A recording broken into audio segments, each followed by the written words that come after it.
Ada perbedaan yang sangat halus, namun mendasar, antara menjalani takdir Tuhan dan menyadari pengaturan Tuhan. Keduanya sering disamakan, padahal bergerak di lapisan kesadaran yang berbeda. Menjalani takdir itu bicara tentang apa yang terjadi, sementara menyadari pengaturan Tuhan bicara tentang makna di balik kejadian itu. Takdir datang sebagai peristiwa mentah. Ia tidak menunggu kesiapan batin kita. Ia tidak peduli rencana hidup.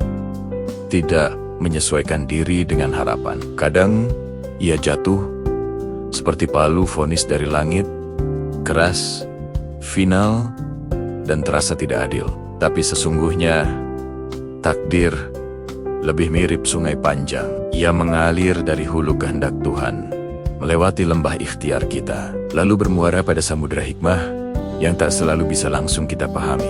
Di hadapan takdir, kita sering bertanya, mengapa ini terjadi padaku? Pertanyaan itu wajar, tapi belum selesai. Karena pengaturan Tuhan tidak berhenti pada apa yang terjadi, tapi lebih dalam lagi.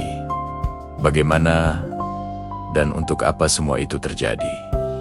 Pengaturan Tuhan bukanlah satu peristiwa tunggal. Ia adalah sebuah orkestrasi sunyi. Luka, kegagalan, kehilangan, dan keterlambatan saling terhubung, membentuk sebuah pola yang baru akan terbaca. Ketika waktu telah memberi jarak, dan jiwa kita telah bertambah dewasa. Jika takdir adalah batu-batu yang melukai kaki, maka pengaturan Tuhan adalah alasan mengapa batu itu harus ada di jalan itu, supaya kita belajar melangkah lebih hati-hati. Jika hidup adalah tanjakan terjal, penuh duri, pengaturan Tuhan menjelaskan mengapa jalan itu harus mendaki, supaya ketika sampai di puncak, pandangan hidup kita menjadi lebih luas, dan hati kita menjadi lebih lapang.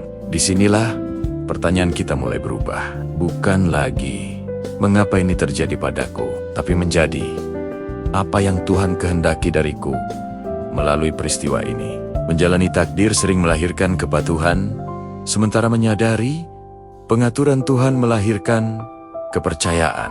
Kepatuhan bisa lahir karena tidak ada pilihan lain, namun kepercayaan lahir dari kesadaran bahwa ada kebijaksanaan ilahi yang bekerja, bahkan ketika akal kita belum mampu memahaminya. Dalam bahasa tasawuf, ini adalah pergeseran dari sabar menuju rida. Sabar adalah menahan diri agar tidak tenggelam dalam keluh kesah. Rida adalah menerima bahwa luka kehidupan punya fungsi untuk mendidik dan mendewasakan jiwa. Psikologi menyebutnya meaning making.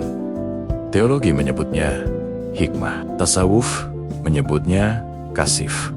Tersingkapnya tirai tipis antara peristiwa dan maksud ilahi di baliknya. Di hadapan pengaturan Tuhan, kita bukanlah penulis utama kisah hidup kita. Kita hanyalah pembaca yang perlahan belajar mengeja makna. Banyak orang yang fasih menjalani takdir, tapi hanya sedikit yang sabar membaca pengaturan Tuhannya. Padahal, hidup bukan sekadar rangkaian kejadian. Ia adalah sebuah manuskrip panjang yang ditulis dengan tinta waktu. Setiap bab mungkin terasa kacau saat dibaca terpisah, tapi keindahannya sering baru tampak ketika akhir kisah mulai didekati.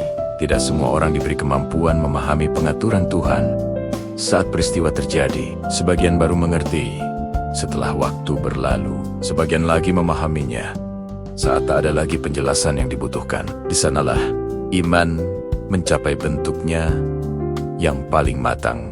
Bukan karena semua jawaban telah tersedia, melainkan karena hati telah percaya bahwa takdir memang harus dijalani, dan melalui pengaturan Tuhanlah hidup ini layak untuk diteruskan. Mungkin di sanalah iman yang paling jujur bermula, bukan saat hidup terasa mudah, tapi saat kita berkata dengan lirih, aku belum memahami semuanya, namun aku percaya takdir yang aku jalani tidak pernah sia-sia. Pada titik itu, takdir tidak lagi terasa sebagai beban. Ia menjelma menjadi pengaturan Tuhan yang layak diterima, dijalani, dan disyukuri. Terima kasih sudah menonton. Jika kamu merasa video ini bermanfaat, jangan lupa untuk like, subscribe, dan bagikan kepada orang-orang terdekatmu. Sampai jumpa di video selanjutnya.